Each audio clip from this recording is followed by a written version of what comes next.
Yo, what's going on guys? Arekkz here. Welcome back to another video for Monster Hunter Rise, and in this one I want to talk about Wyvern Riding. I both want to talk about what it is and also show you all the different Wyvern Riding kind of permutations in the demo, because of course there are different monsters that you can ride. They all have different moves, different finishers. So what I thought I'd do in this video is use it as kind of like a half explanation and also half a showcase of what you can do. So if you guys do enjoy this, a like would be super appreciated. If you want to catch more Rise stuff, don't forget to keep it locked on the channel, because we've got a ton of stuff coming. There'll be basically videos every single day for quite some time.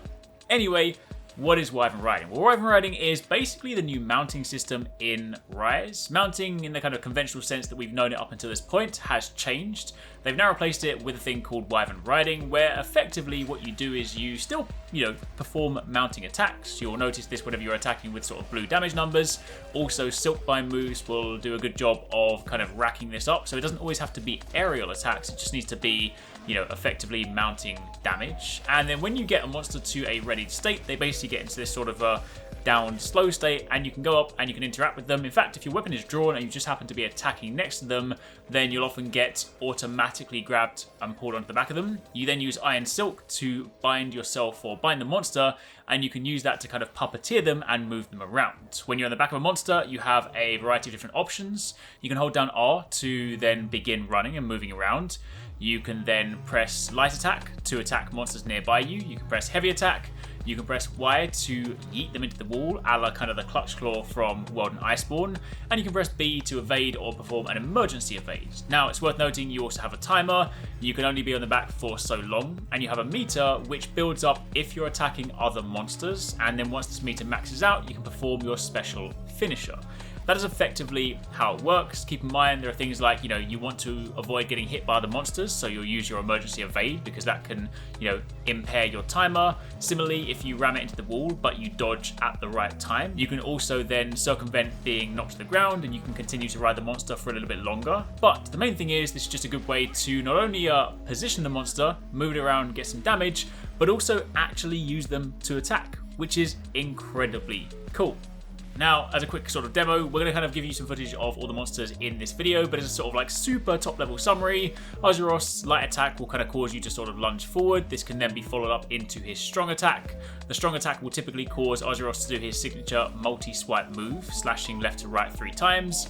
And your mounted Punisher, your finisher, causes you to dash forward before doing 2 heavy swipes into a swiping lunge. For Rathian, you can fight this of course in the Mizutsune quest. Your light attack causes you to dash forward. Your strong attack will typically do one of 2 things. Either your flying tailspin, which can then be followed up into a dive bomb, or Wrath will then spit 3 fireballs in a cone, one after another. And your mounted Punisher causes you to bite forward before doing a flying tailspin into a dive bomb and then a second tailspin. For Great Izuchi, your light attacks swipe you forward with your claws. This can then be followed up into your strong attack. And your strong attacks cause you to either leap forward into a triple tailspin, or you do the overhead tail slam, basically the signature moves for the monster. And your mounted Punisher causes you to do a light attack into the overhead tail slam. And then finally, for Mizutsune, your light attack causes you to swipe twice with your front claws, and this can of course go into the heavy attack. For your heavy attack, this causes Mizu to jump forward, launching a single bubble in that direction. This can also be followed up into another strong attack, which causes Mizu to slide forward, leaving small bubbles across the ground. After you perform this combo, you can also fire out your water beam, though this seems to be kind of like a randomized element because there doesn't seem to be like a consistent way to output this all the time. As for your mounted Punisher, it'll cause you to hop around the target, releasing bubbles before diving and spinning onto them. So that's kind of like a very quick top level summary, and then sort of like what it looks like in game. What I definitely can't wait to see is when we get the full game, basically getting to try this out with absolutely every monster. But for the time being, I'm going to leave you just with some gameplay of some Wyvern Riding in action, so enjoy this and keep it locked for plenty more.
If you want to catch more from us at Arekkz Gaming, don't forget you can catch the guys TwoSixNine, Paradise Central and Invest More streaming over on Twitch weekdays, playing a variety of games. If you guys want to jump in, tune in, watch and even join in, then make sure you check them out. The links to those are in the description box down below, and of course you can join the Discord to get involved in all of the discussions.